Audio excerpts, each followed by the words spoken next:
alfabetização oceânica para todos.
Today, I'm taking action.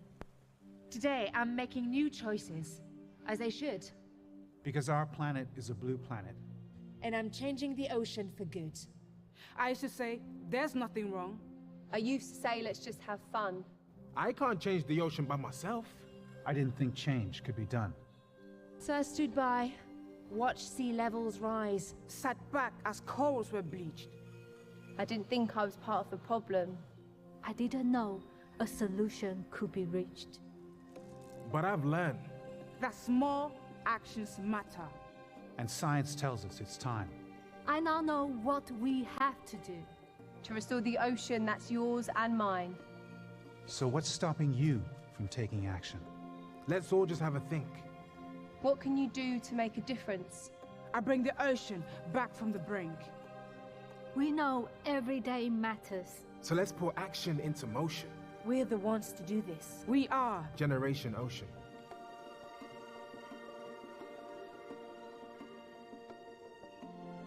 Gen Ocean. For the ocean we need.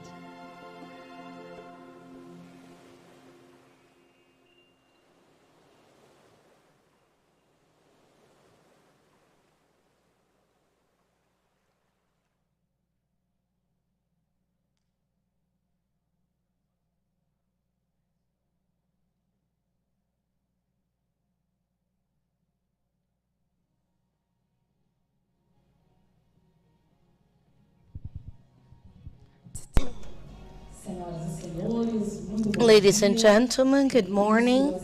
We're going to start our session about ocean literacy dialogues by UNESCO and Santos City Hall and Unifesp. Welcome to this theater, Theater Guarani, here in the city of Santos, with the topic the change that we need. It's going to be a full week of several activities that will integrate science, innovation, arts, and aquatic sports and ocean literacy. So all the schedule is on our website, culturaoceanica.com.br. So our thank you for the Commercial Association of Santos, Grupo Boticário, the Ministry of Science, Technology and Innovation, British Council, CNPq, FAPESP, CONFAP, Hidromares, Museum Coffee, and the Alliance for the Atlantic. So, ladies and gentlemen, to start the session, we will invite to the stage the Mayor Rogério Santos and the Vice Rector of the Federal University, Raiane Assunção. We also invite the Vice Mayor of Santos and the Secretary of Women, Human Rights, Renata Bravo.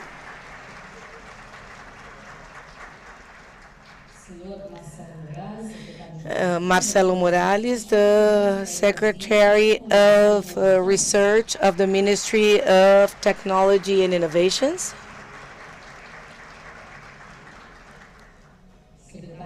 The Secretary of the Environment, Marcos Ibório.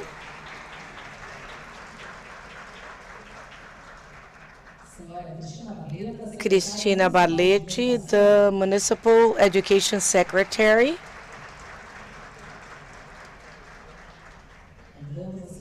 We also invite Denise Baena, the Manager of Education for Sustainability and Citizenship at SESC. And Omar Rodrigues, Senior Manager of Engagement, Communication, and Institutional Relations of Boticário Foundation.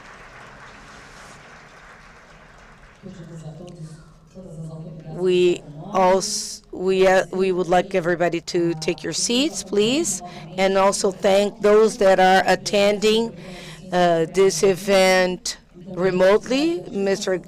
Glauco from UNESCO and Francesca, IOC,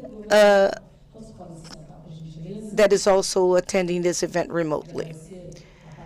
Thank you, everybody. Please take your seats. You can sit down. So thank you, everybody, for your presence here for Ocean Literacy Dialogues and for this greeting.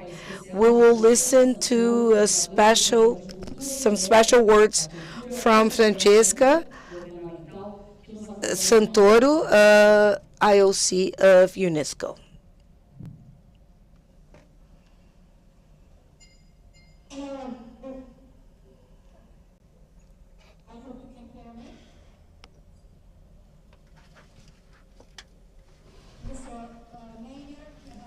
Senhor Prefeito, senhora Vice-Reitora, caros colegas, caros amigos. É um grande prazer recebê-los nesta segunda edição dos Diálogos de Cultura Oceânica, organizado no âmbito do Programa de Cultura Oceânica, com a década oceânica da ONU, que tenho a honra de coordenar.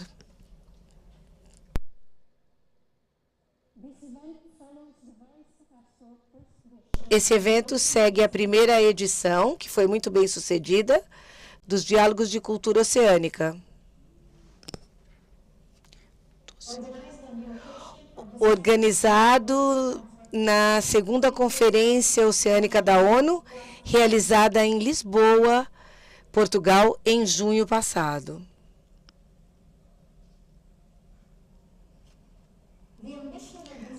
A ambição desses eventos é promover diálogos interculturais, internacionais,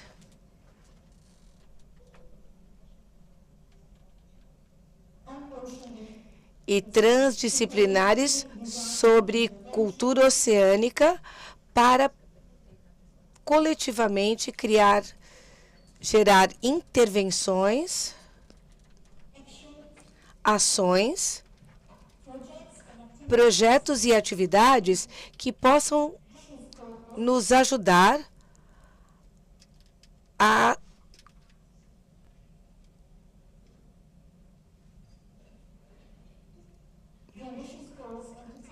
cumprir as metas ambiciosas e enfrentar os desafios mais importantes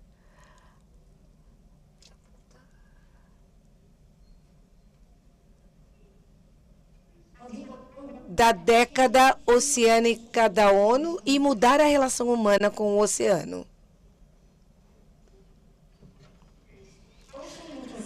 A cultura oceânica é definida como uma compreensão da influência oceânica sobre nós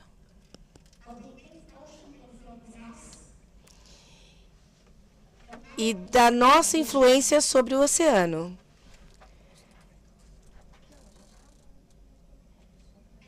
É um conceito que está evoluindo radicalmente de ser aplicado apenas na educação formal para ser uma ferramenta para a sociedade como um todo.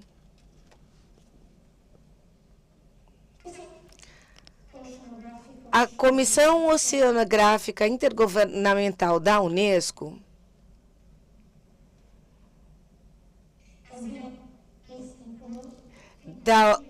tem sido uma força na promoção da cultura oceânica em todo o mundo nos últimos 8 anos.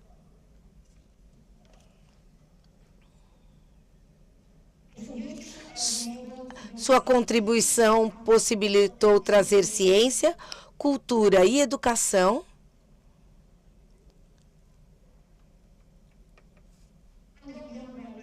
sobre o guarda-chuva de promover o desenvolvimento sustentável,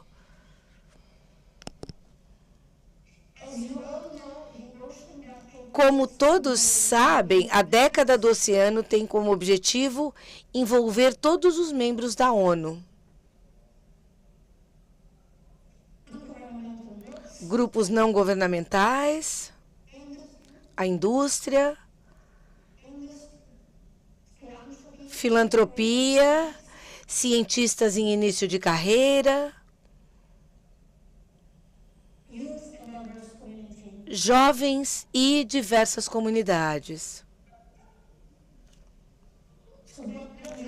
Juntos, no esforço de compreender melhor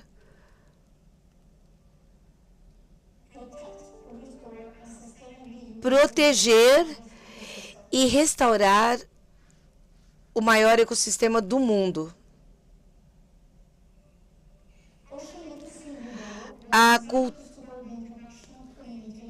O Ocean Literacy with All foi projetada para apoiar a comunidade internacional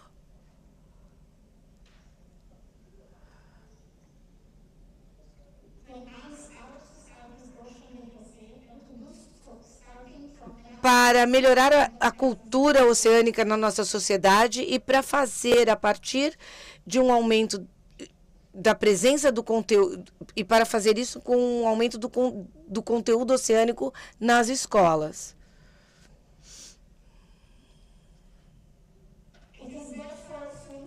Por isso é tão importante organizar um evento como este em Santos. A primeira cidade do mundo a ter promulgado uma lei de cultura oceânica. E deixa eu aproveitar essa oportunidade para elogiar a cidade de Santos.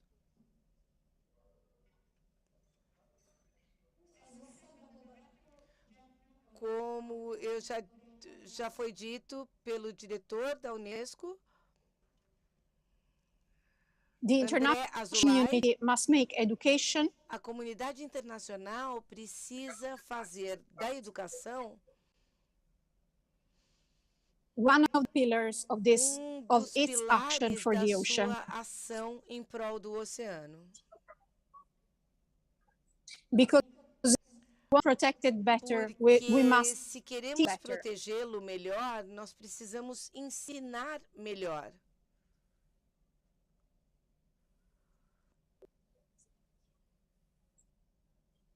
I'm setting a common objective for our Estou 193 estabelecendo states to objetivo include comum ocean para education os 193 Estados-membros. to include ocean education in school curricula by Educação sobre os 2025. oceanos nos currículos das escolas até 2025. UNESCO and its A Intergovernmental UNESCO Oceanographic Commission e a sua Comissão Oceanográfica Intergovernamental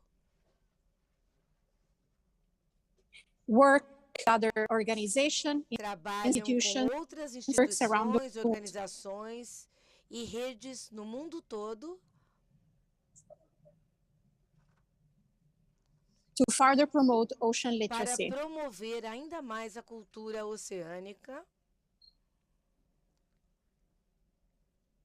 Let me take this opportunity to thank all Deixe-me colleagues for joining aproveitar forces essa oportunidade para agradecer a todos os colegas que estão nos apoiando, unindo forças,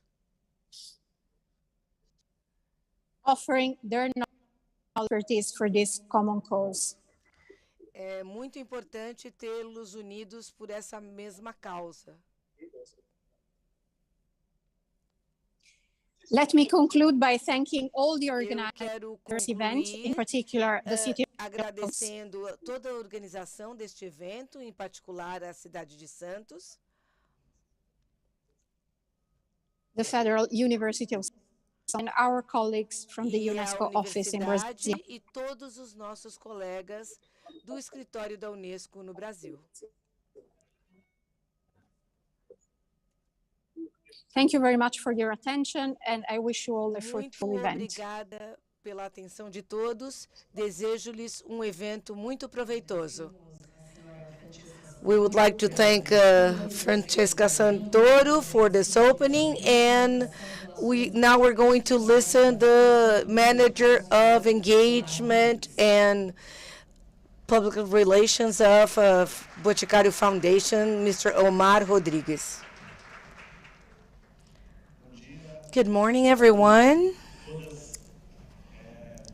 I would like to once again greet all the authorities present here, the Mayor Rogério, the Vice Mayor, all the other guests here, and also thank for the invitation to Professor Ronaldo, and also thank you all for supporting the conservation of nature.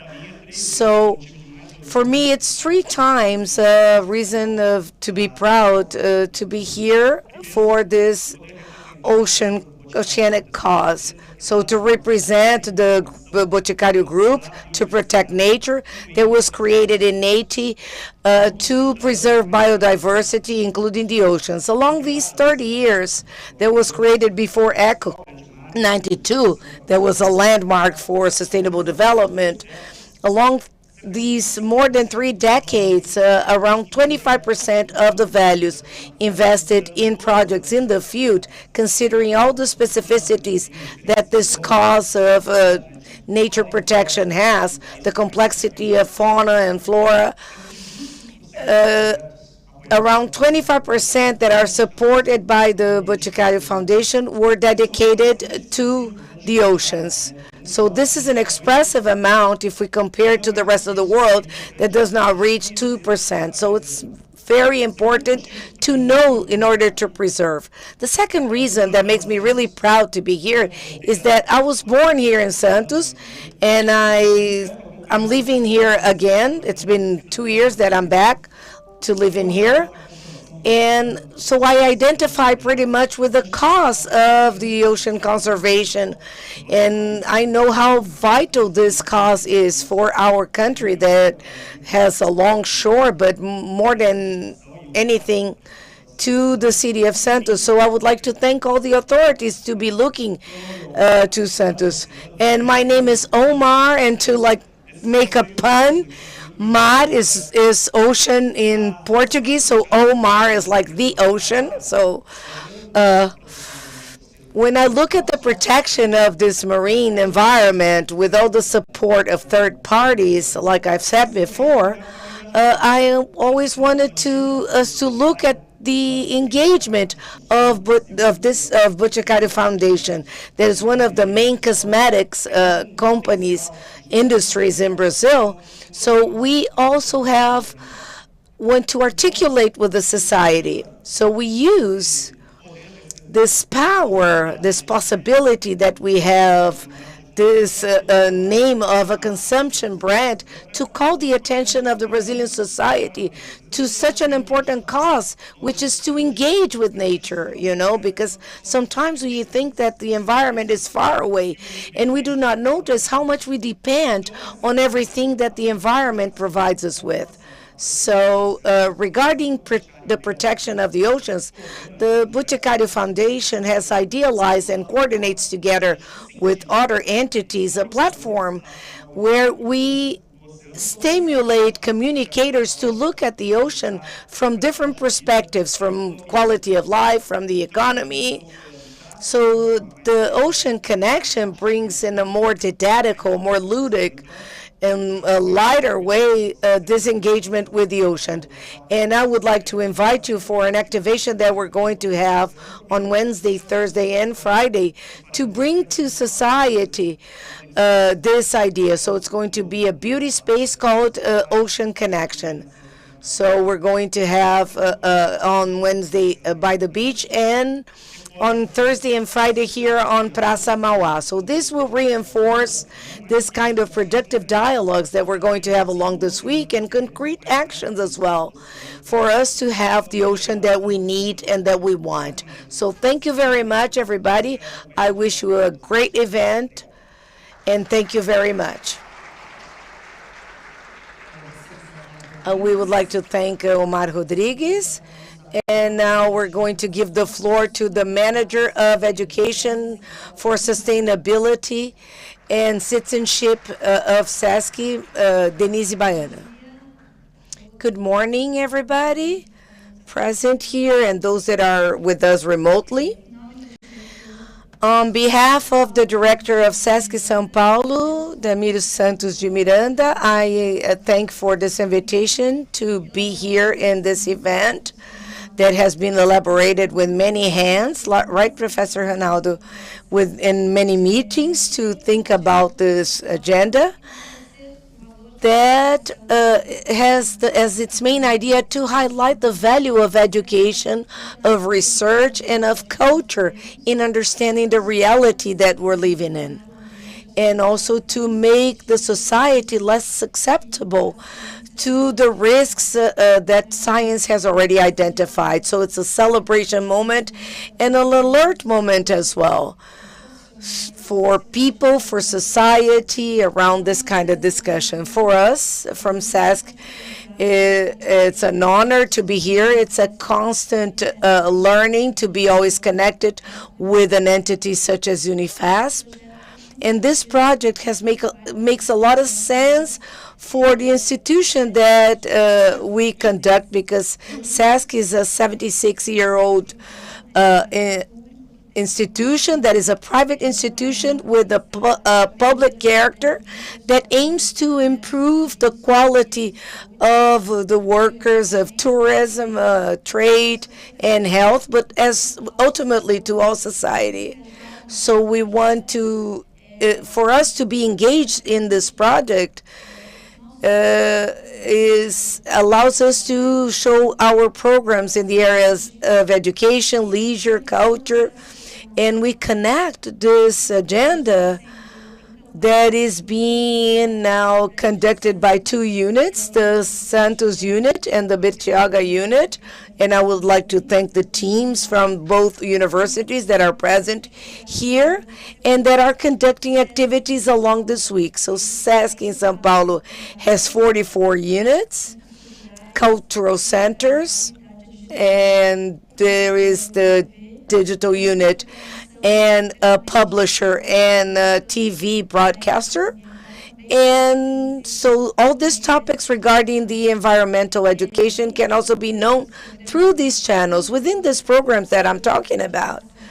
I would like to highlight the one for sustainability and citizenship, the one that I'm in charge of with a team of educators, and it's a work that we develop constantly in this unit, highlighting the value of education, of transformation, of citizenship, and of understanding the environmental reality so that we can conduct these changes that we need to conduct.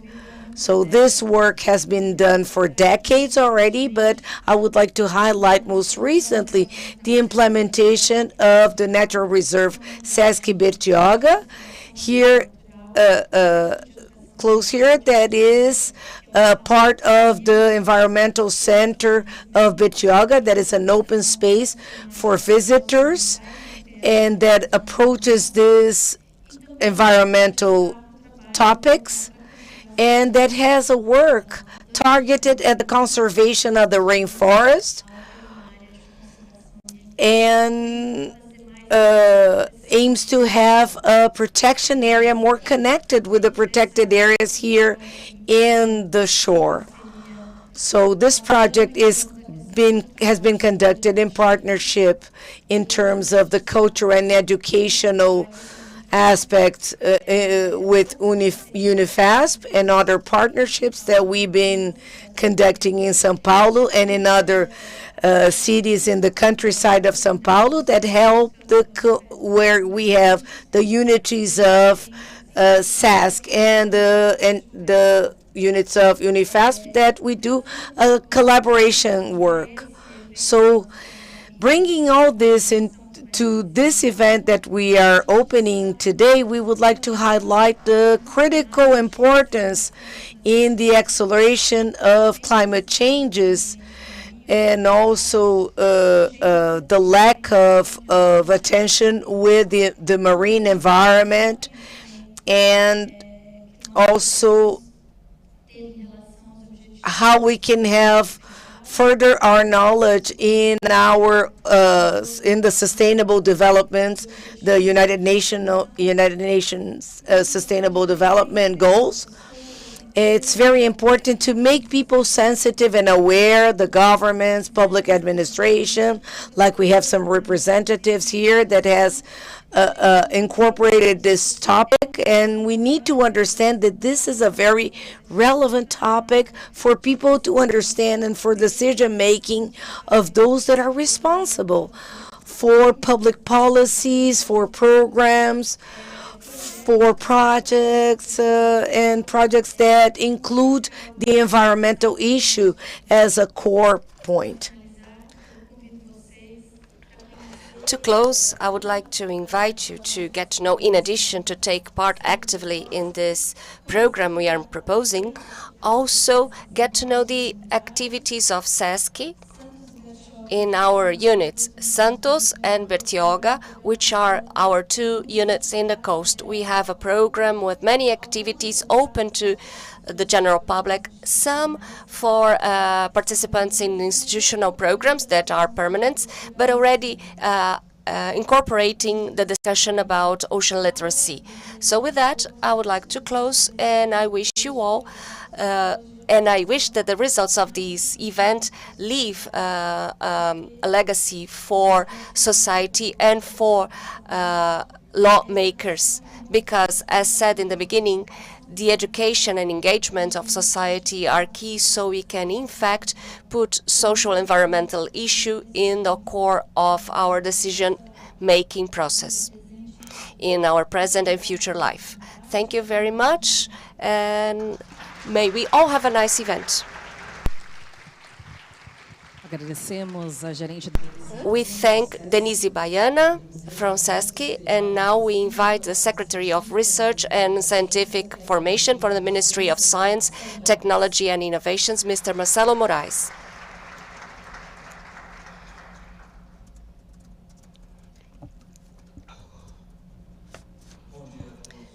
Good morning, everyone.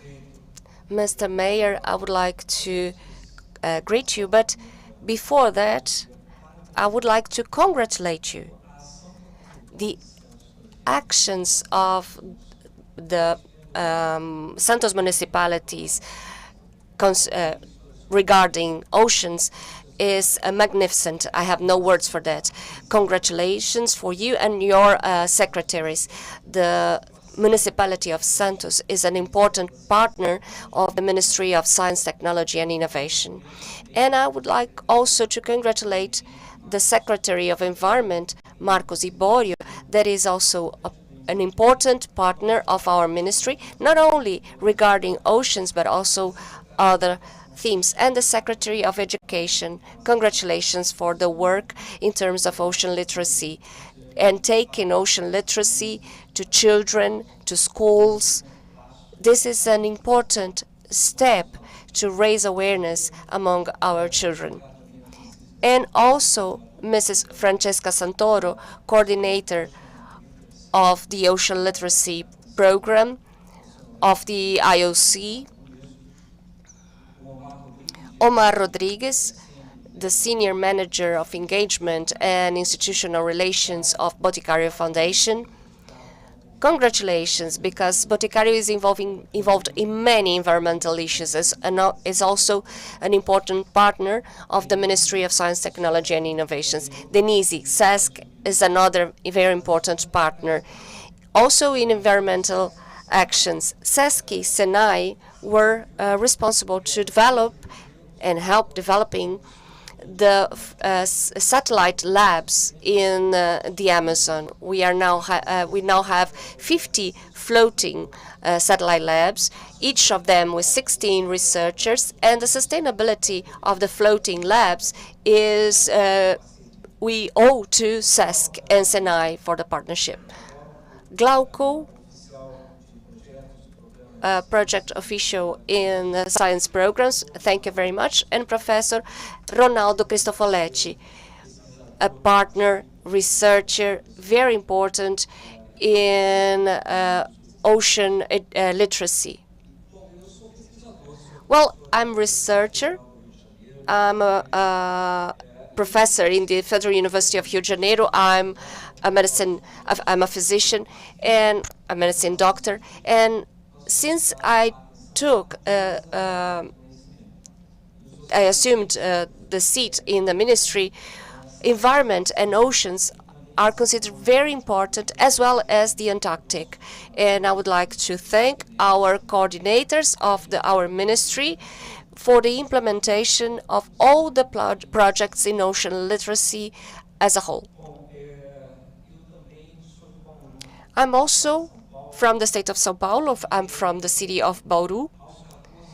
And Mr. Mayor, when I was 14, I come from a very simple family, very humble family, and I studied in public schools, and I saw the sea for the first time when I was 14. And to be here talking about ocean literacy is a personal evolution that is very important for me.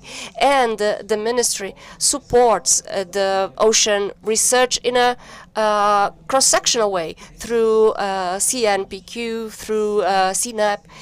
And in these 4 years, we invested 175 million reals in research in the Antarctic and the promotion of ocean literacy. The Ministry of Science, Technology and Innovation is fully committed to sustainable development, aligned with the Agenda 2030 of the UN, defined by the SDGs, the UN SDGs. In 2019, when I arrived to the ministry, there were several programs, projects, but I decided to define a strategy for them all. Otherwise, we wouldn't have focus for the investments of 175 million reals that we invested as we defined our strategy. And our program, Ocean Science of the Ministry, is a management of research in Brazilian waters up to 2030, with a commitment to the advance of ocean research to produce and apply scientific and technological knowledge for social benefits, social, economic, and environmental benefits. Without this tripod, there is no development. We are advancing with the frontier of knowledge about oil and plastic in the seas to guarantee a clean and safe ocean. In addition to the research in the area, we implemented a network of ocean without plastic network. And in the ministry, no decision is made without a committee of experts. In 2020, we prepared a committee of experts in January of 2020, before the pandemics. And these researchers in emerging viruses permeated all the scientific advances of the ministry to face the pandemics. It's no different regarding the seas, the oceans, and ocean without plastic. We have a committee of experts. For this committee and for the action of trash in the sea, we have a public call for research by CNPq, specific for plastic and microplastic in the seas. We also invest in research for the mitigation of impact of oil spills and recovery of environments and populations. And safety in terms of oil disasters will be significantly improved with a system that we developed right now, which is a system to monitor oil spills by the Ministry of Science and Technology. Among mitigation actions of the oil spill we had in 2019, we put all the scientists and national and international with the MCTI to solve the impact vis-à-vis the Brazilian Navy. We invested 7 million and then 12 million reals, and currently the projects, as you can see, we mitigated the impacts of that disaster. And another 30 million to develop a single system together with NOAA of United States to develop and monitor that oil spill and possible future oil spills. This was a disaster in international waters that brought an important impact, and we can no longer have that. So the international discussion is very important. In 2022, we will have a qualification of a social organization for ocean science by establishing an institute of research in the sea. This organization will contribute with advancements in technological research about the seas in the tactical and strategic levels. 15 years waiting for that, Mr. Mayor. I was a researcher that when I was in the CNPq, working on CNPq in a previous term, I was working in the sea. But when I took office, this was in this ministry, when the ministry took office, Mr. Marcos Pontes, I took this claim for him. And soon we will launch the largest public calling for Antarctic research with a value of 30 million reals. This year, we celebrate 40 years of Antarctic research, honoring our commitment with the longest scientific program in the country, Pro-Antar. And in the recently inaugurated Comandante Ferraz station in the Antarctic, with 3 labs within the station and 2 external, and now 2 modules in the Antarctic continent that are opened for international cooperation. And for the society, we invested in many initiatives for ocean literacy. We integrated the 2020 Olympics initiative, and we are very happy with this contest that will award the winners this week. We had 10,000 people in this Ocean Olympics. We offered a course for multipliers that count with the participation of the whole society. Since 2021, we've been producing educative material in ocean issues in TikTok, Instagram, and many other platforms. And in September, we launched a public calling for projects for scientific promotion and citizen science. So there's a strategy of science, innovation, and culture. And to cover the society as a whole, we also support the program Blue Schools. So all the schools in the country are allied to the Oceanic Alliance. And I beg you to also integrate this alliance so we continue our engagement with Blue Schools and ocean literacy. And as a national focal point in this decade of ocean sciences in Brazil, through our ministry, we keep the commitment of mobilize and the importance and communicate the importance of sustainable oceans and engage everybody in this agenda. We carried out many technical events about ocean literacy, ocean science, and the Antarctic. Follow our actions in our program Ciência no Mar, MCTI, to know the opportunities that the Ministry of Science, Technology and Innovations have developed for the ocean in benefit of the society. I wish you all an excellent event, and thank you very much for this invitation.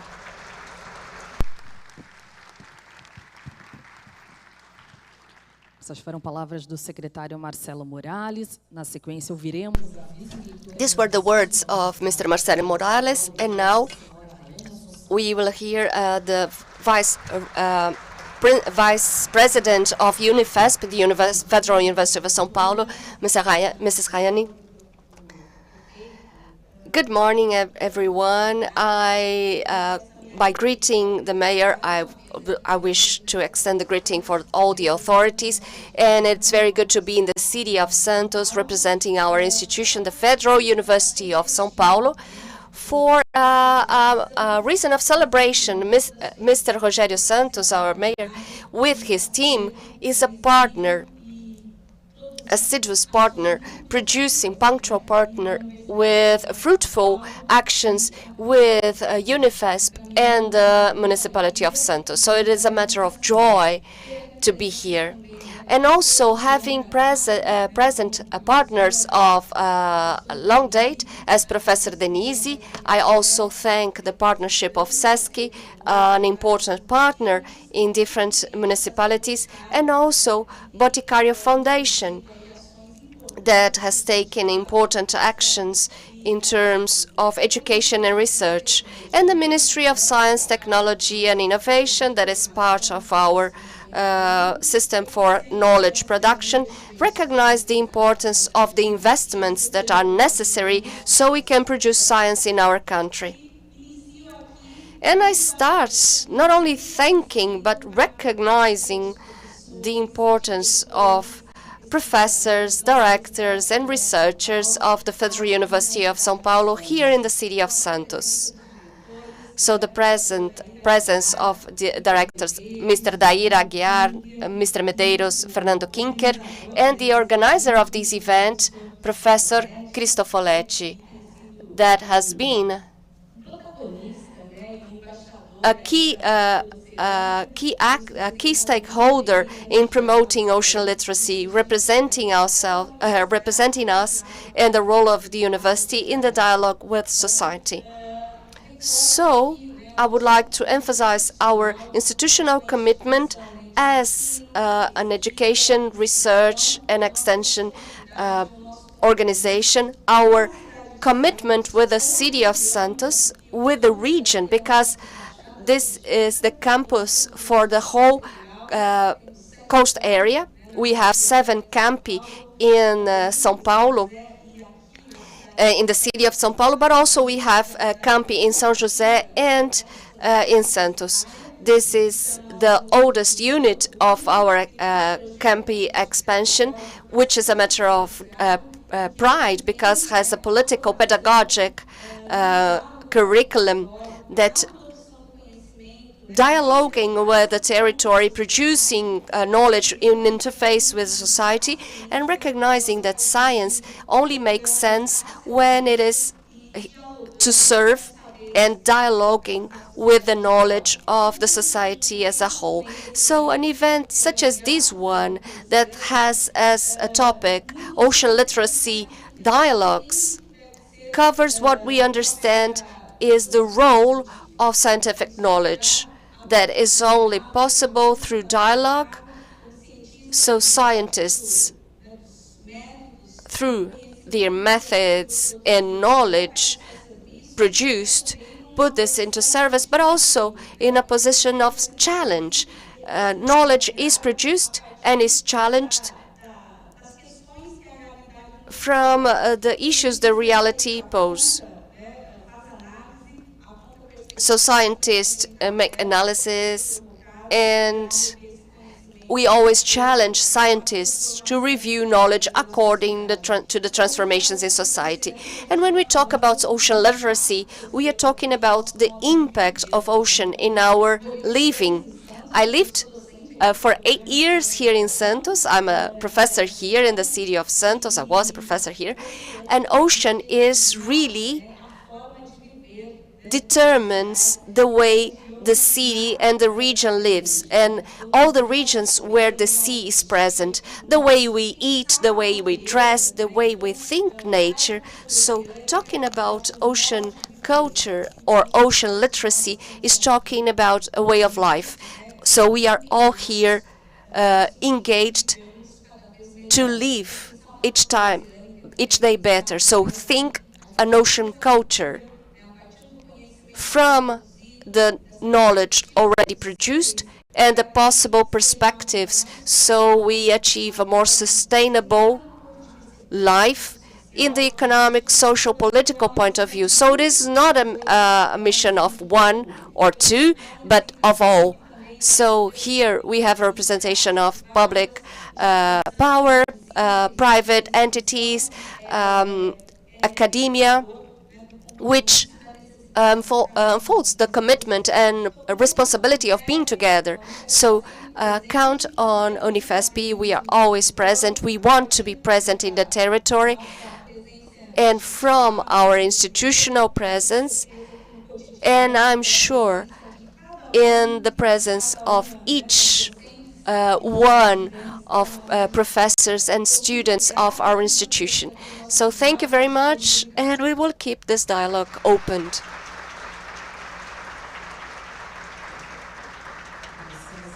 We thank the Vice President of Unifesp, Mr. Rayane Assunção, and now we will have the Mayor of Santos, Mr. Rogério Santos.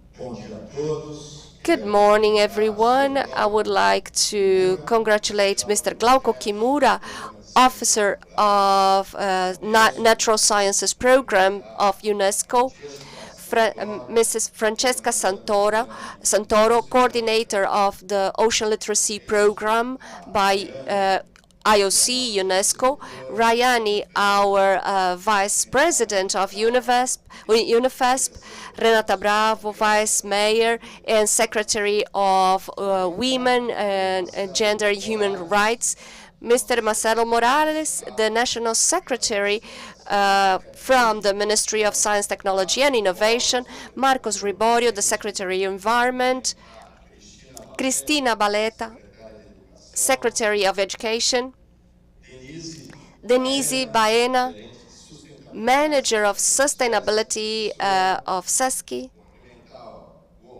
Omar, another son of Santos, President of Boticário Foundation, and a great friend here, Ronaldo Cristofoletti, Coordinator of the organizing committee of this event, Professor Thais, that I'm really thankful as a public manager, and experts of different countries present here in the city of Santos, from Ireland, from Portugal, from Morocco, Namibia, Cape Verde, South Africa, Argentina, Mexico, and United States.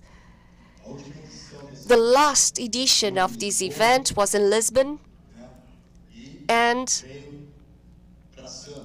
the second one, we crossed the Atlantic and came to Santos as the major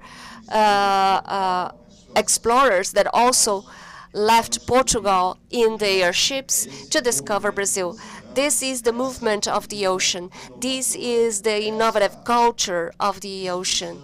This discussion, this meeting, and this dialogue that we want to have here, and that we are physically present in the city of Santo, and thank this opportunity to UNESCO and UNIFESP, this major partnership, so we can dialogue. And when we say dialogue, we are talking about discussing the ESG concept, talking about environment and social environmental programs, and here we have culture inserted and governance. This is what we are doing here. So here, mayor, secretaries, ministers, directors, researchers, actually all of us, we are just learners. And it is by learning that we can teach. And teaching, we learn again. And this dialogue, this common going, in a cross-sectional way that we talk about the resources of the ocean, the culture of the ocean, the strategy, the energies, the strategy in terms of food security, environmental and climate changes. It's through dialogue that we will innovate, that because we will gather the knowledge of all of us here present, and we have to promote an action. We have to perform. We can't just stay in the dialogue. That must be constant. But more important is putting into practice, implementing. Right now, climate change are here, present. Not only in the city of Santos, but the whole world. We have pandemics, as Dr. Marcelo said. We have geographic and geologic cities here in Santos, visibly in the seaside, in the seashore we can see, and in the other ecosystems of Santos. So we have to act immediately. And this has been said for a long while. 200 years ago, a major scientist from Santos, Brazilian, José Bonifácio, the father of Brazilian ecology, the father of Brazilian mineralogy, a recognized scientist, lived for 36 years in Europe, in University of Oporto was his alma mater. He was part of the main scientific commission, and he was already talking about that. And Francesca Machiavelli, an important Italian thinker and philosopher, already said in 16th century, whenever humankind tries to tame nature, nature responds back with a blunt and immediate and much more powerful response than the humankind can do. We need to innovate our practices. So far, business as usual that is no longer working, and so we have to innovate. But many experiences are working. Here at Santos, we have an important action. We are the first city in the world to have a law approved, an act of ocean literacy. All the students in the public system receive education, so they have this knowledge about the oceans. Talking about oceans is talking about the formation of Brazilian people, because it was through Santos port and the Atlantic Ocean that we formed Brazilian culture. The indigenous culture that was already here, but to what we added, African culture, European culture, Asian culture, of all the oceans that arrived here in the beginning of last century through the Atlantic Ocean. So it is a way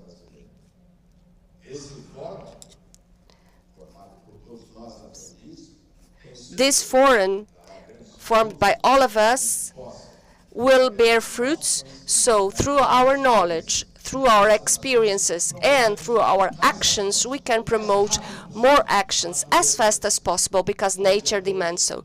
Thank you very much.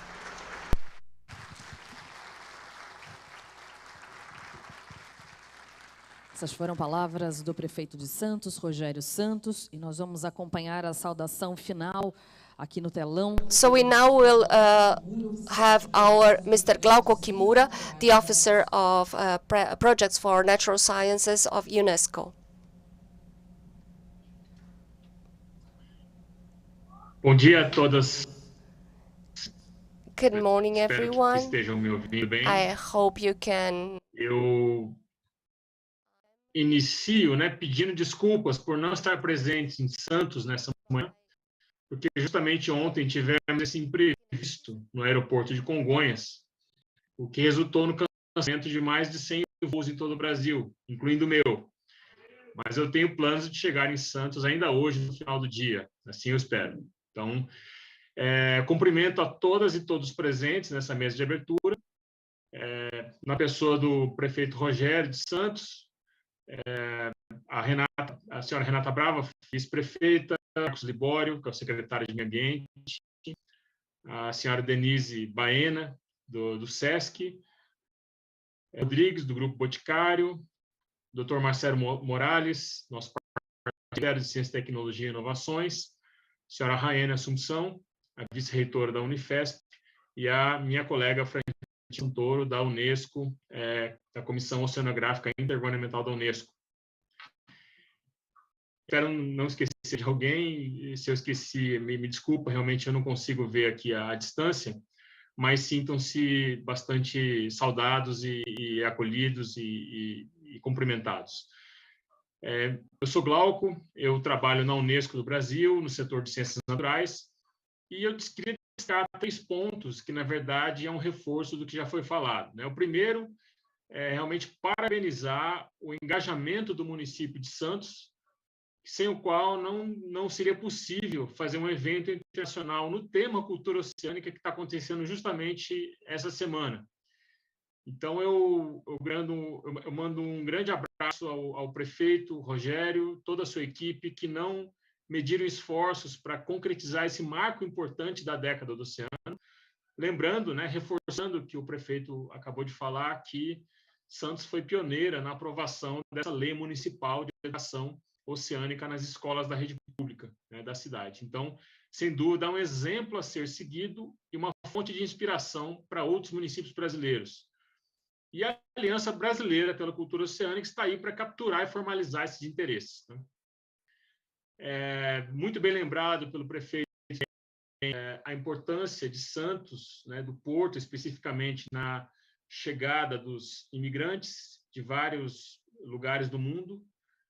Meus avós vieram justamente no navio que atracou em Santos, depois foram para o interior do São Paulo e Paraná. Eu reconheço Santos como um local que faz parte da minha história e a história da minha mãe, que é filha desses imigrantes, que completou exatamente 80 anos no dia de ontem, e que eu estarei com ela aí no sábado, prefeito, para prestigiar o Festival da Imigração. Tenho certeza que será um momento muito importante para mim, principalmente para ela. Bom, agradeço e parabenizo a Unifesp, na pessoa do incansável professor Ronaldo Cristofoletti, que tem sido uma liderança muito importante no tema cultura oceânica no Brasil e no mundo, e por meio do projeto a área de ciência, né, que tem feito um excelente trabalho e sem seus esforços não teria acontecido esse evento. Então, obrigado à Unifesp, Ronaldo e a vice-reitora que representa essa organização. Por fim, gostaria de destacar que a década do oceano iniciou no ano passado e vai em 2030. Então, nós temos aí menos de uma década, né, para enfrentarmos o desafio de educar as pessoas sobre a importância do oceano em nossas vidas e o quanto nossos estilos de vida impactam no oceano. A sociedade brasileira, ela está muito distante não em termos de distância física, em alguns casos sim, né? Eu moro em Brasília, estou a muitos quilômetros de distância da costa, mas estou falando da distância educacional, da distância cultural, distância em termos de conhecimento e engajamento, né? E isso ficou muito na pesquisa pública de opinião, que foi recentemente publicada sob a coordenação da Fundação Boticário, da Unifesp e da UNESCO, mostrou ali, nessa pesquisa, que eu espero que seja apresentada ao longo dessa semana, esse distanciamento. Então, a década do oceano representa uma oportunidade única para revertermos esse distanciamento. A cultura oceânica é a estratégia basilar nesse sentido. Ainda que o lema da década seja a ciência que precisamos para o oceano que queremos, eu acredito que a educação que precisamos para o oceano que queremos é igualmente ou até mais importante no contexto da sociedade brasileira. Então, eu finalizo aqui minhas breves considerações, mais uma vez uma calorosa saudação a todos e todos presentes. Muito obrigado aos parceiros que acreditaram nessa iniciativa, que estão conosco hoje, não só a Unifesp, a Prefeitura, mas todos os parceiros. Desejo uma linda semana de trabalho, com muita troca, experiência, diversão, e muito aprendizado. Então, espero ver vocês muito em breve, essencialmente, a partir de amanhã, ou hoje, não sei que horas, mas a partir de amanhã, com certeza. Muito obrigado e um abraço. Thank you. We would like to thank for the participation of Glabo Kimura, project official of Natural Science of UNESCO. With that, we close this opening session. We would like to ask the authorities to go back to the audience, and I would like to thank once again and thank the supporters, SASC and the Commercial Association of Santos, to the Group Tribune, Boticário, to Beach Council, CNPq, FAPESP, CAPES, CONFAP, Hidromares, Museu do Café, and the Alliance for the Atlantic. So, continuing the work of this morning, I would like to call to the stage Professor Ronaldo Cristofoletti, coordinator of the commission that is organizing this event of Ocean Literacy Dialogues.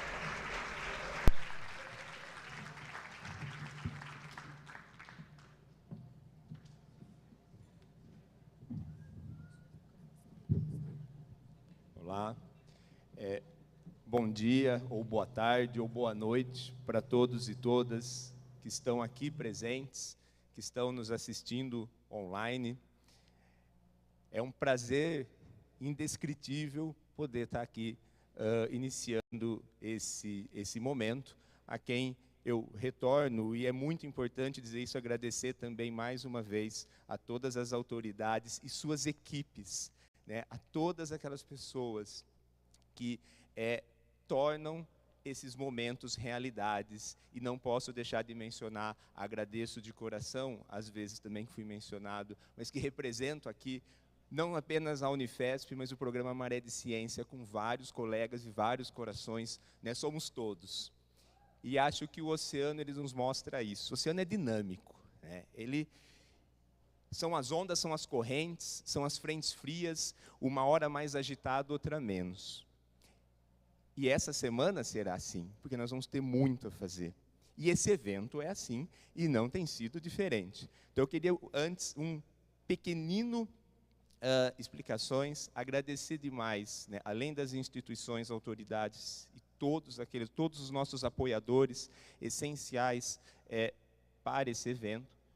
agradecer as equipes técnicas, a tradução em Libras, para que nos proporcione que nós podemos ampliar a inclusão das nossas discussões, e dizer que estamos todos tentando ao máximo. Vocês vão ver ao longo do dia, da semana, principalmente do dia, hoje, como o Glauco mencionou, talvez alguns ajustes de agenda, né? Nós fomos impactados por uma rodinha de avião ontem à noite, que fechou o aeroporto de São Paulo, e com isso nós temos algumas dezenas de colegas e palestrantes que estão tentando ainda chegar ao município.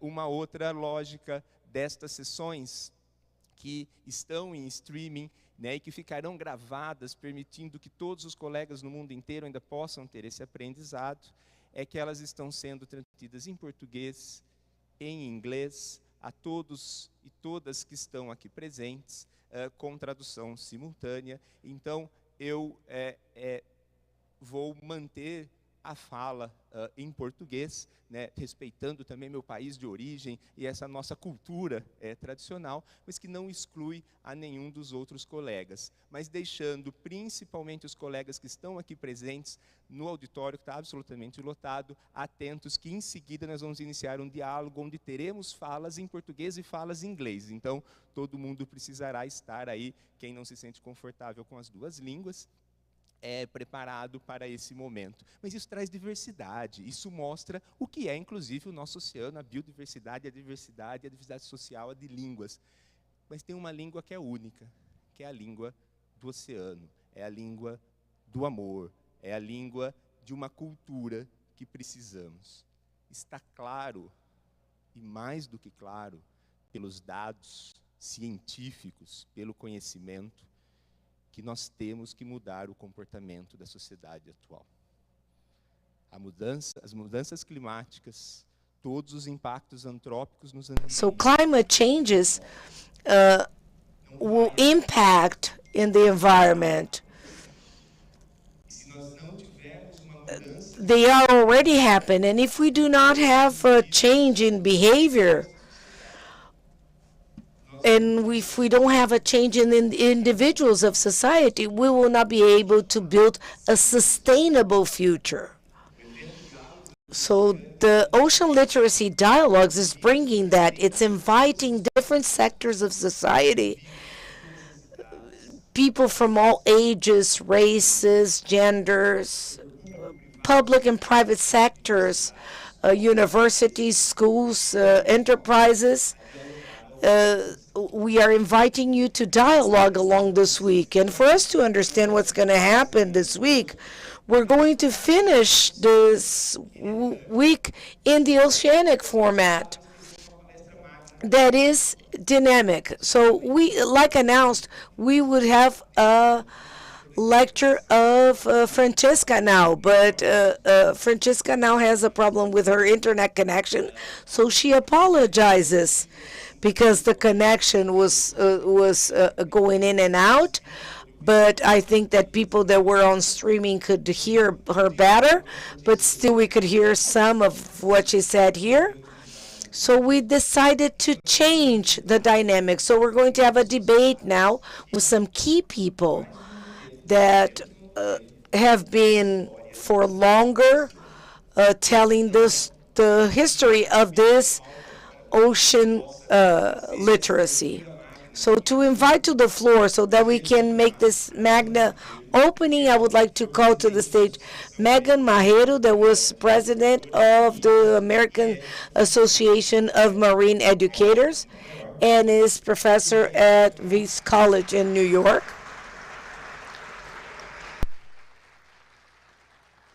Gostaria de chamar a I would like to call Rachel Costa, that is from the Ministry of Economy and the Ocean of Portugal, to join us.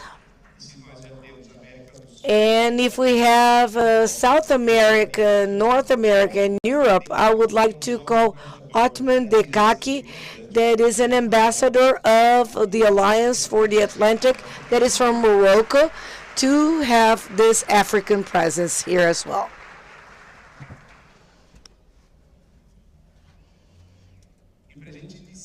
And for us to start this conversation while Atman arrives here, I would like to invite everybody to watch a video that shows a little bit about the history of the ocean literacy.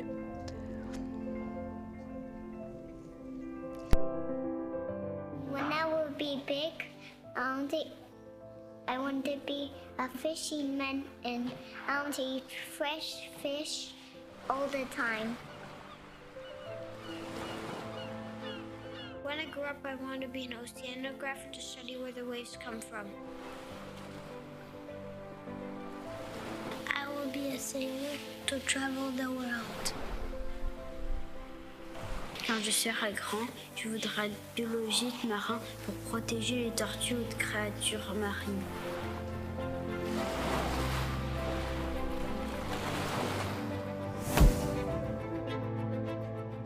Sustaining and preserving the ocean will depend on the next generation of ocean professionals. They are the future of our planet ocean. But how can we make these kids' dreams come true? Are we really aware of how our day-to-day actions affect the ocean?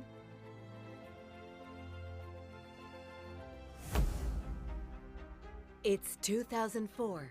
In the United States, a group of ocean scientists and education professionals start to work to develop a framework to encourage the inclusion of ocean sciences into national and state standards, and for more teaching about the ocean in classrooms at all levels. This is how the ocean literacy movement was born. Since then, it has spread quickly through the development of marine science educators associations in Canada, Australia, Pacific regions, Europe, and Asia. These associations are consistently promoting, through collaborative and bottom-up processes, the inclusion of ocean literacy in formal and informal education. Scientists, educators, teachers, artists, journalists, governments, and the private sector have risen to the occasion and given life to a global network that converts ocean knowledge into action. Regions, countries, and cities are stepping up to experiment new ways of bringing ocean literacy into every citizen's life.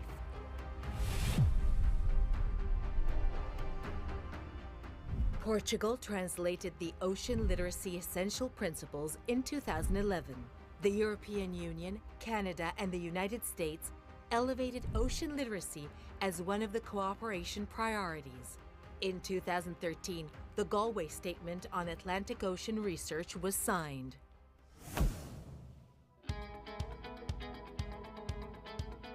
Supporting the implementation of the Galway Statement led to two Horizon 2020 projects, Sea Change Project and Responsible, aiming to make European citizens more ocean literate. Canada co-developed by Canadians for Canadians through a community-driven engagement process in which over 400 organizations and more than 3,000 Canadians participated in the country's ocean literacy strategy. Australia has hosted since 1988 a Sea Week to promote ocean literacy in the country. Combining its global expertise in ocean science, culture, and education, UNESCO has led ocean literacy efforts around the world. Presented in 2017 at the first UN Ocean Conference, the UNESCO's Ocean Literacy for All initiative paved the way for the launch of the Global Ocean Literacy Portal, the publication of a toolkit for schools tested in 36 countries around the world, and the organization of an international ocean literacy conference held in the UNESCO office in Venice. This International Ocean Literacy Conference was a true milestone for the ocean literacy community, which started calling on governments to join the movement. The Blue Schools Network, promoted by the Portuguese Ministry of the Sea, the European Coalition, EU for Ocean, launched by the European Commission, the first ever ocean literacy law, approved by the city of Santos in Brazil, the first city in the world to establish ocean literacy as a public policy.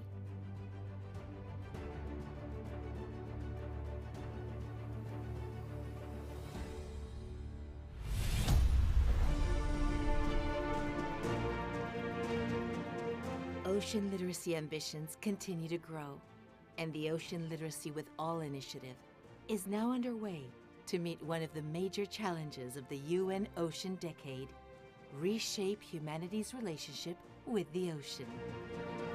Ocean Literacy with All wants to advance ocean literacy through international partnerships and networks, implementing transformative local and global activities and projects by and for diverse stakeholders. From grassroots initiatives to international, regional, and national initiatives, the ocean literacy moment has arrived. The Intergovernmental Oceanographic Commission of UNESCO has launched a proposal for a new blue curriculum, addressing learners' core knowledge related to marine science, and also providing the tools needed to turn the next generation into ocean stewards. A true Generation Ocean. Quand je serai grande, je voudrais être enseignante pour amener de l'océan dans ma classe.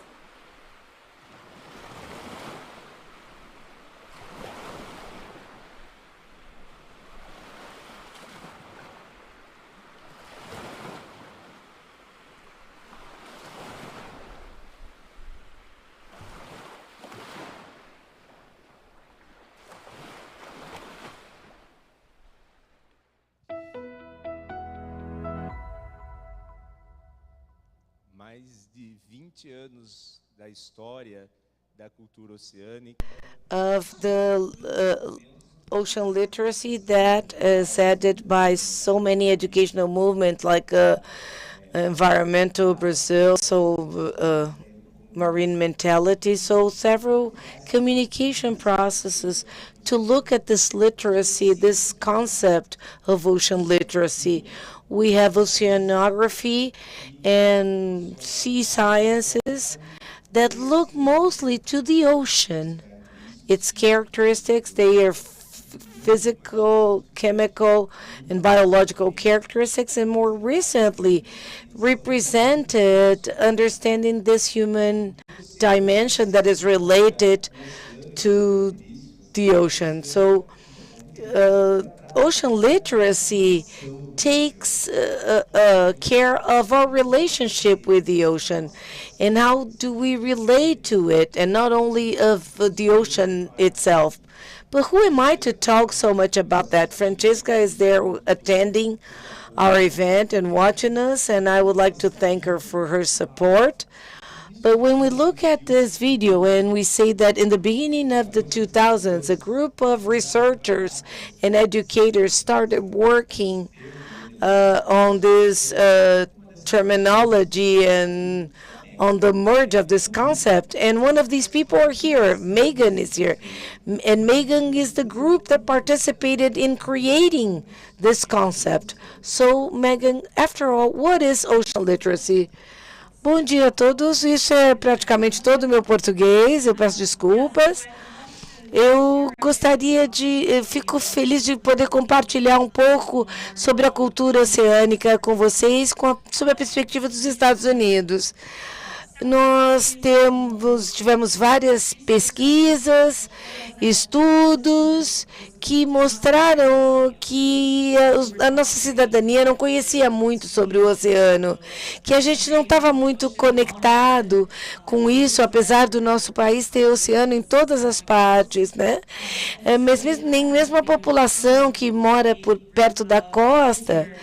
E aí nós tivemos um grupo de pessoas, um grupo bem diverso, pessoas da academia, da esfera pública, para fazer uma representação nos Estados Unidos, e isso incluiu a Seagrams, a College of Exploration, uma série de grupos que trabalharam juntos de uma forma bastante colaborativa e transparente, a Seagrams. Ninguém estava decidindo isso sem que os outros participassem, ou seja, eles queriam realmente trabalhar juntos. E o que esse grupo acabou trazendo foi primeiro uma definição. Understanding of the ocean's influence on you and your influence on the ocean as well. And then outlined 7 essential principles, so big ideas about what we should know about the ocean, what should an average person know, and those 7 principles are underpinned by 44, now 45 fundamental concepts. And what the team decided and came together on was that in order to be considered ocean literate, a person needs to first understand those essential principles and fundamental concepts, needs to be able to communicate effectively about the ocean, so that communication piece is very important, and also to make informed and responsible decisions about the ocean and its resources. And that's really the fundamental part of all of this, is the decision making and the communication, and that has been driving so many things since then. So things started with that group. We published a number of resources, so you might have seen like the Ocean Literacy Guide or brochure, which has since been translated into many different languages and has been adapted around the world for locally, geographically important concepts as well. And at that time, you started to see more connections, more networks. And because we had so many individuals from diverse groups, it was really important, and it was able to add to the longevity of that collaboration and connection. There was a lot of funding at that time from our National Science Foundation, which helped to connect scientists with educators. Before, there are obviously lots of scientists doing ocean science, but they weren't communicating effectively with the public and with educators to get children interested, to get the general public interested in understanding all of those important pieces of ocean literacy. So ultimately, all of this ocean literacy work began to expand very quickly. So all of this happened in 2004 to 2006, 2007. We saw new networks starting to pop up in support of ocean literacy. So networks like the International Pacific Marine Educators Network, MC in Europe, the Canadian networks. There's so many networks all over the world that are all now able to connect and to work together to promote ocean literacy as well. And we've also seen ocean literacy. So we started with the goal of improving ocean literacy in schools, to getting ocean into our national science standards. But since then, it's become so much bigger, which is so critical. So we've seen it being used in informal science, so in, for instance, science centers and aquariums as a framework. We've seen it underpinning, for instance, the Ocean Literacy with All. We've seen it bringing together people to talk about the ocean, to recognize its importance, and to really share that with one another in different ways. So most recently through policymakers, through bringing together the private sector and helping them to understand why our relationship with the ocean is so critical, and that if we want to understand our behaviors and change behaviors as they're related to the ocean, then we're really going to need to have a more ocean literate citizenship. So that's sort of the backstory. I'll turn it over to someone else. Obrigado. Agora eu vou passar a palavra para mais alguém. Thank you very much for your inputs. It's very interesting because you brought this idea of having different dimensions, because the ocean literacy, there are several researches being conducted about that, and you brought the dimension of communication, of how important it is to communicate, which is something that we have been seeing along this week. And then I'm going to talk about an overview of why this, the importance of this ocean literacy dialogues. Because if you want to change behaviors, we need to communicate with different groups, you know. It's not by chance that we're going to have in the afternoon a table that is going to be discussing science all the way through we get to knowledge, you know. and organizations that support researchers and that approach this topic. And along the week, in other spaces, we will have other approaches as well. So, like she said, there is decision making. So we need to have scientific knowledge in order to be able to make these decisions. So Marcos Libório, at the time, he was the deputy, and the secretary Baeleta, they were secretaries of a mayor that, together with the university, promulgated the first law understanding the ocean literacy culture as something fundamental in this process. So when we talk about the law of dimensions, it's important to highlight that ocean literacy is for every sector of society. It's very common that people sometimes connect that to education and the education of children. Of course, it's very important. It's core, but it's not only that, you know. Because if everybody looks at this link with with children education, it's because this comes from the idea of forming a generation, and in this movement of ocean literacy, there is a concept that has generated other networks, that is of the Blue School, the schools that bring this literacy. And we have one of the idealizers of this project, that was Rachel, because she created this concept of Blue School.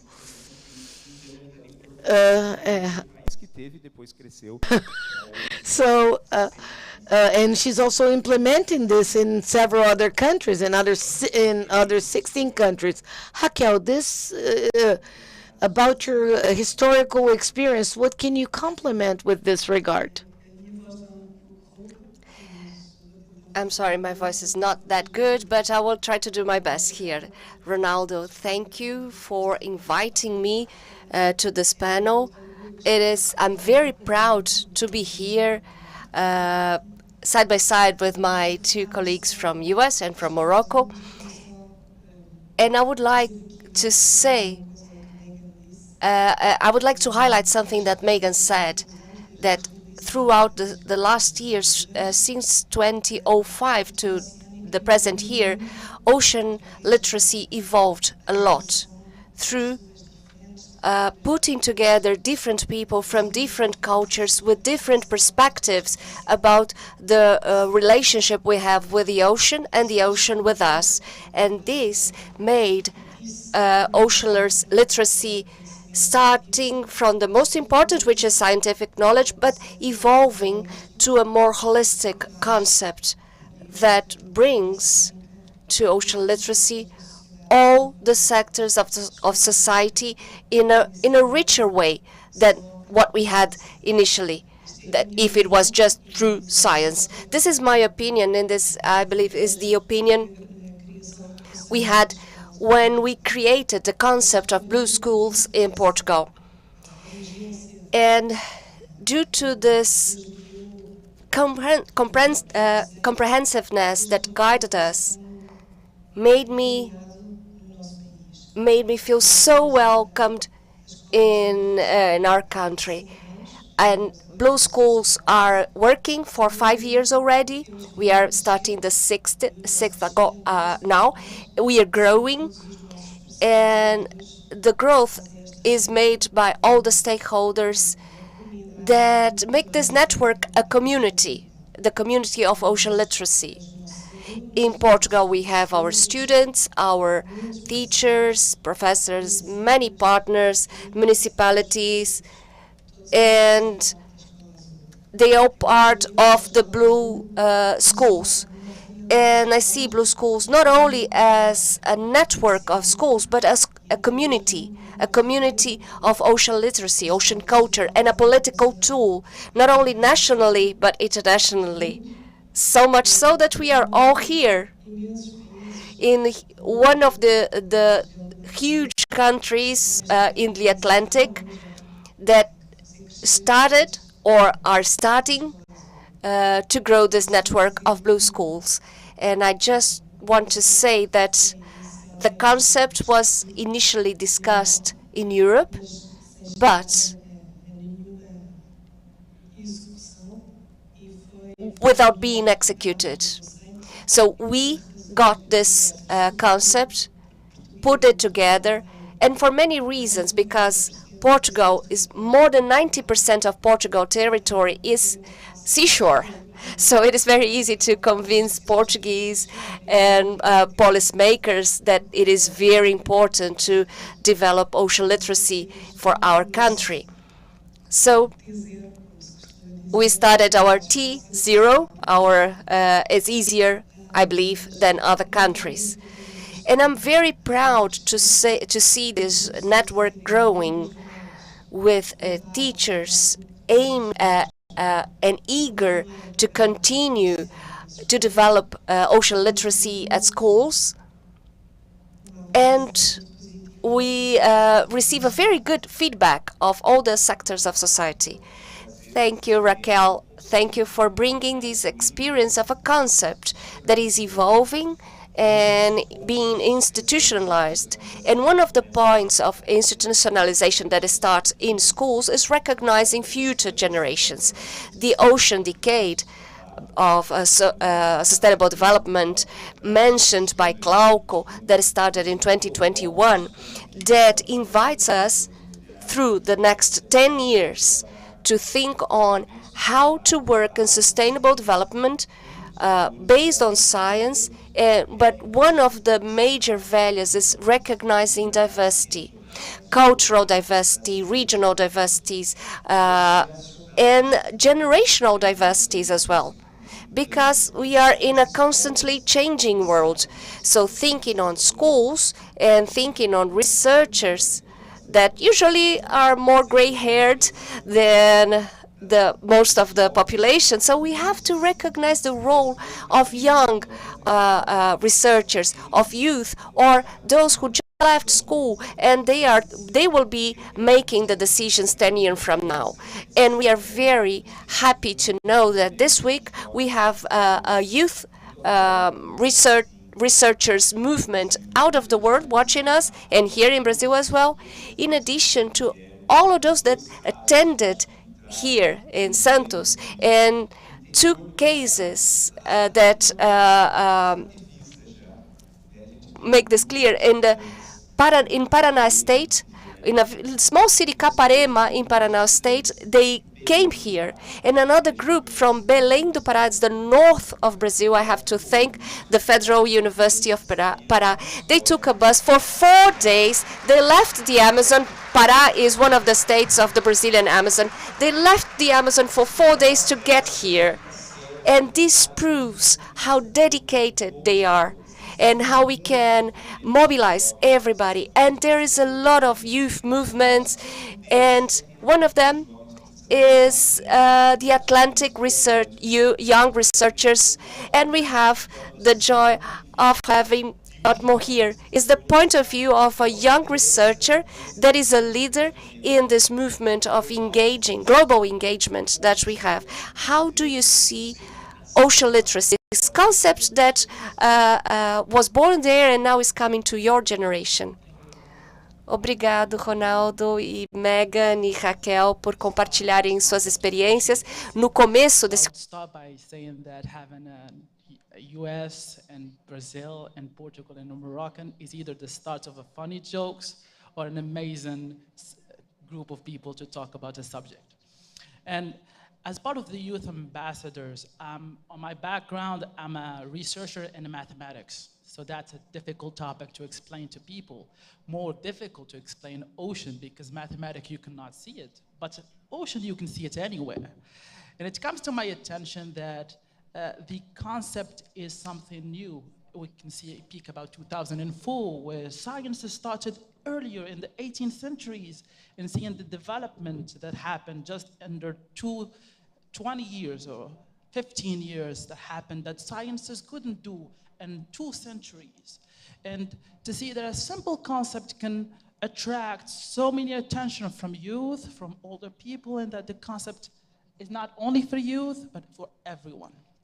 And when I came to the ocean literacy part, I wasn't very familiar with ocean literacy because I was in mathematics, but I live under the shore. I live 2 kilometers away from the sea, and seeing how much the sea changed very quickly made me think about it is time to act. But it's not only the youth to act, it's everyone need to act. And not only my region, but everyone need to act. And I put my words into becoming an All-Atlantic Youth Ambassadors. And under the guidance of this Atlantic Ambassadorship, we made sure to put ocean literacy as one of the main topics we're speaking about. And we successfully created a series of booklets named Bridging the Ocean, Bridging the Gap between north and south of the ocean and between the young and the old. And we had it available online, and if you need anything from me, you can hit me up and I can communicate with you. It's translated in different languages. The concept of science is made to not have a language because science is a universal language. This is why I think that through communication, through translating words, through conversation and panel like this, we can make things formal, and we can make things also general for the public to understand the progress we made. I'm very honored to be sitting with the people who created the concept, and it will be a success after the end of all of this. Thanks so much.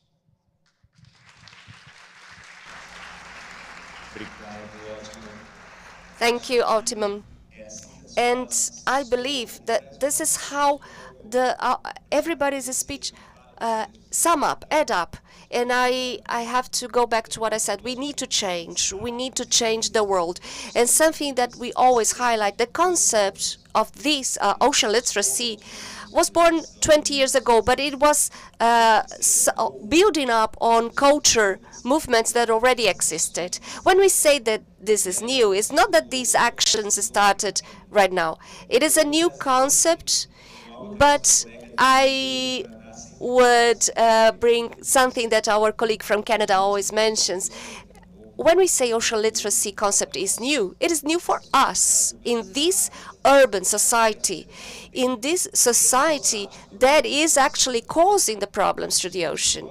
Because if we look to traditional communities, indigenous communities, fishermen communities, they know, they have a relationship with the ocean for thousands and thousands of years. This is new for us.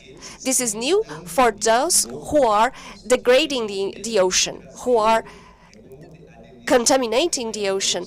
As Denise and Francesca said, we are joining citizenship so we can exchange, or better saying, change our behavior and learn with them. So I make a very special invitation. We will have a day of dialogue, of ocean literacy in the morning.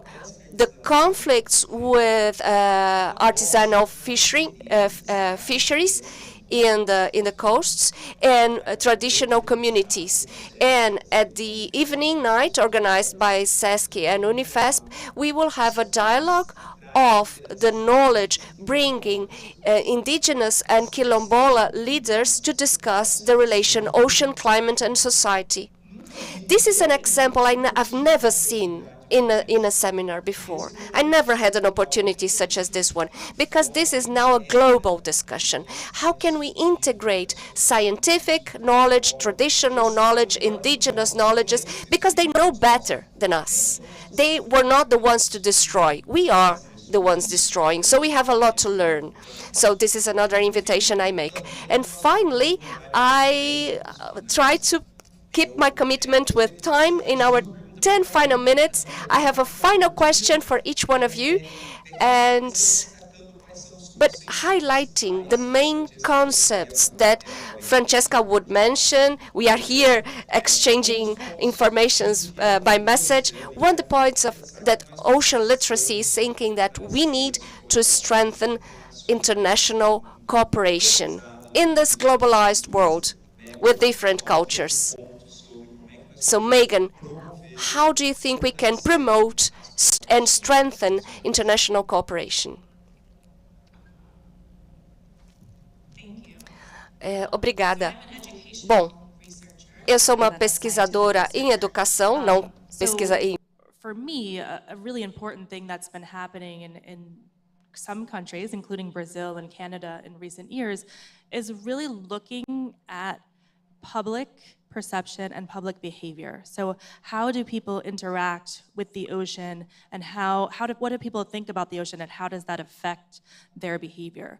And I think each nation really needs to do their own research and to look at how its citizens are connected to the ocean, to look at those areas of opportunity, to look at the values that they have that are connected to the ocean, and that can then influence their behavior. And they're very different in diverse groups. As you mentioned, indigenous peoples have a very strong connection to natural resources, and we can learn from them, and we can learn from other groups. So I think one way to collaborate will be to look at each nation and the types of surveys and other research that are being done, and taking that and looking at the most effective strategies for education, for communication toward behavioral change. What we've been doing has apparently not been working, right? So we need to learn from one another.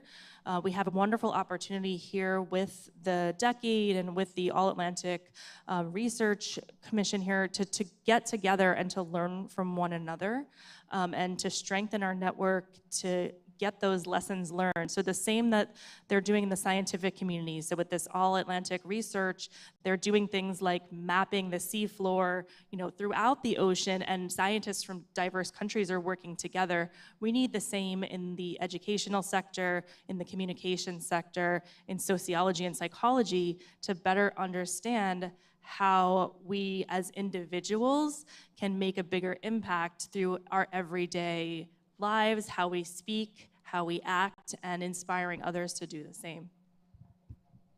Obrigado, Megan. Thank you, Megan. E eu continuaria...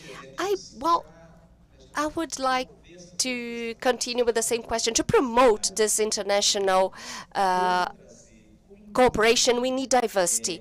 Raquel, how can we include more stakeholders and more groups in an ocean literacy dialogue? If we need all, how can we achieve that? This is a very difficult question. You are very mean with me.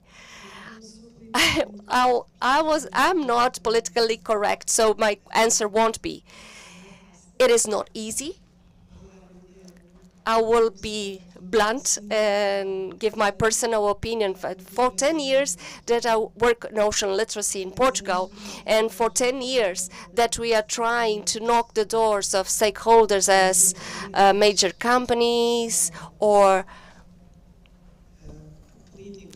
policymakers, and even in research centers, and oftentimes the answer is, but what can we do? What is our role in ocean literacy? This is what you do in schools. It has to do with education, isn't that? Well, I don't think we have a role on that. This is my experience. And I believe this is what happens in the whole world. Another excellent example, I took part as an observer in a major Italian company, Prada, that carried out an excellent educational project. Prada is a very well-known brand, and UNESCO made an invitation to Prada to develop vis-a-vis schools, together with the schools and teachers, a project in ocean literacy. In Portugal, for 25 years, we have a project with a major supermarket chain, one of the biggest in our country, and we will carry out a national project to cover all the regions of the country, be them coastline or inland. But we need resilience, because we have, not only do we have to promote ocean literacy individually in people, societies, with children, but also in the CEOs of major companies. Why some hear us and others don't? What? Because some of them have a relationship with the ocean, a link with the ocean. And if there is no connection in decision makers, CEOs, if they don't have this linkage, this connection with the ocean that modify their behaviors, I believe it is very hard to convince them to do something for ocean literacy. I have two other things. Usually, stakeholders, especially from private sector, they are always afraid that we are asking for financing. Everything they think is we are asking financing. But if we are patient enough and tell them that the financing we need is just a drop in their ocean, that they would even notice in their budget, maybe they would add to our movement. And lastly, if we in these ocean literacy dialogues, if we show society, policymakers and stakeholders that ocean literacy is also ocean economy and can gain scale, then we have another major change here. So through dialogue, we have to introduce not only science and literacy and arts, but also economy. If we include that, I think we can recruit more stakeholders.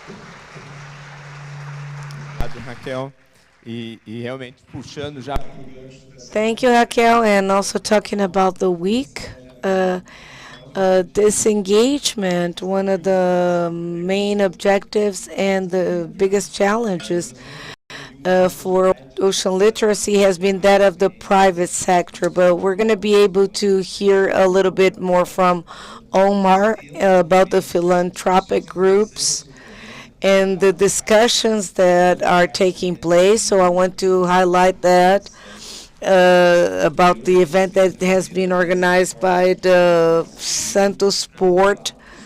And it's the first time that the international ports have gathered together to discuss about what's their role in this ocean decade. And so we are going to have a table that is going to discuss the relationship of the ocean with the commodities of coffee and the private sector. So, you know, the economy of this country goes through coffee, and how are coffee and the ocean related? Tomorrow in the afternoon, we're going to discuss a little bit about that a little more. So just to wrap up this debate, if we're talking about mobilizing people and getting engaged, we have examples like this event that is taking place. But this is just a moment. It's just a week. What I wanted to hear from you is how can we keep this engagement after these events, after the discussion peaks, or how can we continue that after these events? Yeah, thank you, Ronaldo. I mean, the key word is commitment, and I think I have no doubt that people are committed to this. Coming from the north of Brazil to here is showing commitment. Coming from all around the world is commitment. And commitment is not enough to keep it, unfortunately, because as we said, we need funding, because we cannot reach a lot of places without good funding. But yet we can start without funding. We can start with our mouth, words, we can start with pictures, art, anything that can show the scale of the ocean and how it's good. And that is a good way to start. Also, good way to start, it's no early age to start ocean literacy, meaning we should show our kids, our little boys, everyone we're gonna meet, we're gonna talk about how the ocean is good. And in Washington, D.C., I said something that I'm going to say again. People feel more connected to the sky because once they look up, they can see it, but when they turn around, they don't see the sea unless they live in a coastal city. So why not bring that to them and bring the coastal cities through them, through their social media, through their phones? I mean, we're all living in an era of social media, and that's a good way to show commitment to people, that with tweets, with using good websites, with not sending emails and pictures that's clouds and though damage energy, we can do better things. Commitment is a good thing, and through my commitment, through my university, I'm starting actions, going to the beaches, talking to the school, using what we call mouth-to-mouth knowledge. I mean, I don't need a lot of funding. I just need good people, stage, and talking to these people, show them what I know, and they will, by themselves, will learn and make the knowledge transfer so easily.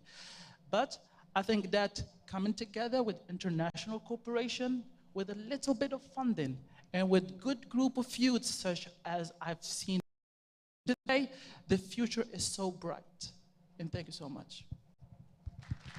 Acho que o futuro é brilhante.